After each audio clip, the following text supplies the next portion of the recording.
in this short video, I'm going to make sure that you are writing your references correct. We have been doing this all semester, but for your discernment paper, you will lose points if your APA is not correct.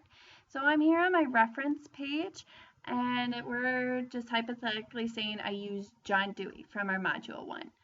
So I'm going to open John Dewey's my pedagogic creed, and we're going to cite it here. So I'm going to just drag this over here to the side. I have Windows 10, so I'm able to do that. You can always toggle and then drop them in, and then I can see both sides here. So the first thing that you need is the author's last name. So I'm just going to write Dewey, comma, J, period. So it's the first initial, period. After the first initial, then we are doing the year, okay? And this one, it gives you us January 1897, and we can see that right here. In APA, we do basically the year first, 1897, followed by a comma, and then January. This is because most of the other parts of the world, except the United States, refer to the year, and then the month, and then the day, where here in America, we usually do January 3rd, but across seas they go to the 3rd of January. So we put the year first and then the month, followed by a period. Next is the title. In APA, only the first letter is capitalized. So even though in the article we have it capitalized here, over here we do not, and then I put a period.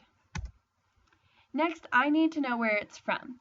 Well, it says school journal over here, so I'm going to write that as its source. So school journal is its source, and in APA it has to be in italics. So I'm just going to highlight it, come over here to my italics button, and italicize school journal.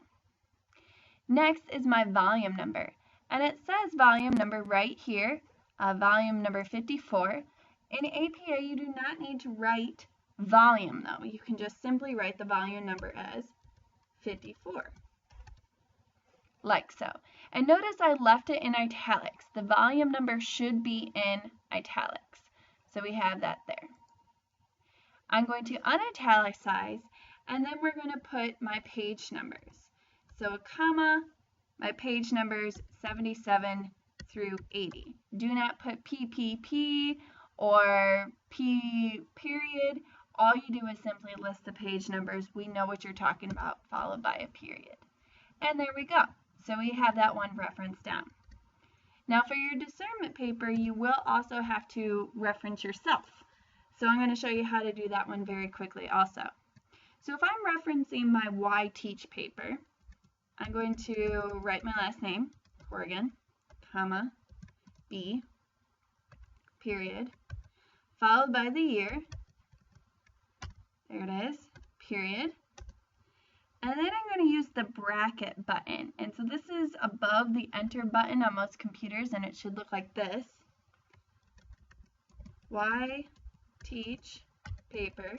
Notice I only have the first letter capitalized in true APA, and bracket, period, and then it's an unpublished manuscript.